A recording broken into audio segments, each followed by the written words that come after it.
Breaking news. A food insecurity expert predicts that there's only 10 weeks of wheat supplies left in the world as Russian invasion disrupts production. This is from the Insider, and this article was published May 21st, 2022. I'm going to speak more on this subject, but before I do so, I would like to give all praises to Yahweh, Bashem Yahushua, Bashem Kagadosh, the modest of the apostles and the elders of Great Millstone, and salutations to the whole full let's get abroad of the four corners of the earth. So yeah, y'all see it. Y'all heard that headline. This is something that the prophets and the watchmen have been warning the people about for quite some time now. And I don't know if y'all remember, but President Joe Biden made a statement a couple of months ago saying that a global food shortage is real. It's a real thing. And that was after the Russia-Ukraine invasion. And so we're seeing this develop right before our eyes. Now, this expert predicts that there's only 10 weeks of wheat supplies left in the world. So obviously, we have to wait and see if that prediction becomes true to the exact time frame. Do the math. 10 weeks is 70 days, so that falls to around August. So one thing you have to understand is that a food famine is prophesied about in the Bible. This is all biblical prophecy. You understand? And so the Ukraine is known as the breadbasket of the world, right? And so if a country can't get wheat, then how is it going to feed its people? If a country can't get wheat, then how is it going to feed its livestock? If a country can't feed its livestock, then the country's livestock is going to die. So you see how it's a trickle-down effect? You have a lot of countries out there that rely on getting wheat imported. So this war is disrupting the production. All right. So I don't have to read this article. This headline pretty much says it all.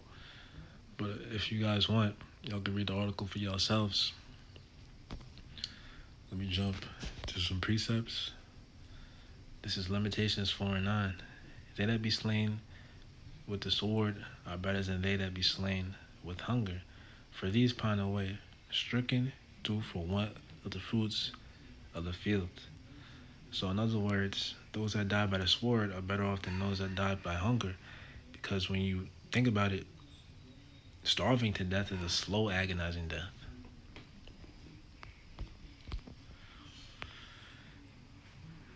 Jeremiah 42 and 17. So shall it be with all the men that set their faces to go into Egypt to sojourn there. They shall die by the sword, by the famine, and by the pestilence, and none of them shall remain or escape from the evil that I will bring upon them. So America is known as modern day Egypt. That's one of the tags of America. And so you have a lot of people that trust in Egypt. They trust in the system, and they don't believe that this place is ever gonna go down. However, this place has collapse coming to it. There's gonna be a societal collapse, and you got people that don't understand how Esau operates. You know, I'm trying to say this in so many words because you know how it is up here. You gotta watch how you say things. And Esau, he has things orchestrated behind the scenes. He does things behind the scenes. All right, and what we're seeing is something that's planned. It's been orchestrated. Esau has an agenda. He has his NWO. Okay, and so while Esau is trying to have his plan come into fruition, it's gonna come with some great tribulation. All right, and so that's why it's important that um, brothers and sisters out there they hope and pray that Yahweh Bashim Yahushua is with them, when times really get hard, because you wanna hope and pray that you have that hedge, that protection when shit really gets real out here.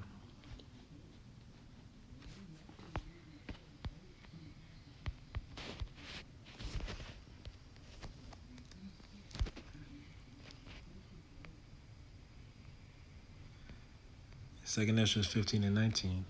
A man shall have no pity upon his neighbor, but shall destroy their houses with the sword and spoil their goods because of the lack of bread and for great tribulation. So think about what's going to take place in a scenario of a food shortage. If people can't go to the grocery store like they're accustomed to, then they're going to bug out, they're going to lose it. People are going to be breaking into other people's stuff trying to get what they have. And what do you think it does to a person when they see their children starving, saying, "Mommy, Daddy, I'm hungry. How are we gonna eat?" What do you think that does to a person? People are gonna become desperate in that scenario, and so that's what this place has coming to it. You understand? Let me read this again. A man shall have no pity upon his neighbor, but shall destroy their houses with the sword. Right? All hell's gonna be breaking loose. All right, and spoil their goods because of the lack of bread and for great tribulation. So combine a food shortage with disease and pestilence, all right? It just equals chaos because if you've been paying attention to the news recently, they have this new thing going on with it starts with an M and it ends with an X, all right? That disease is the new thing, all right?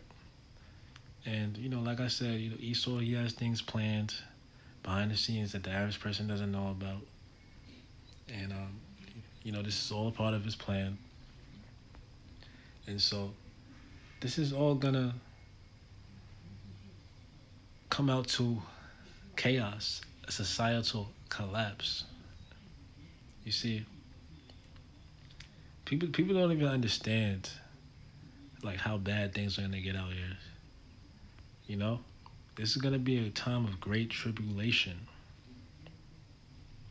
and so we have to go through the hellfire, so to say, before we get to the better times, the greater times.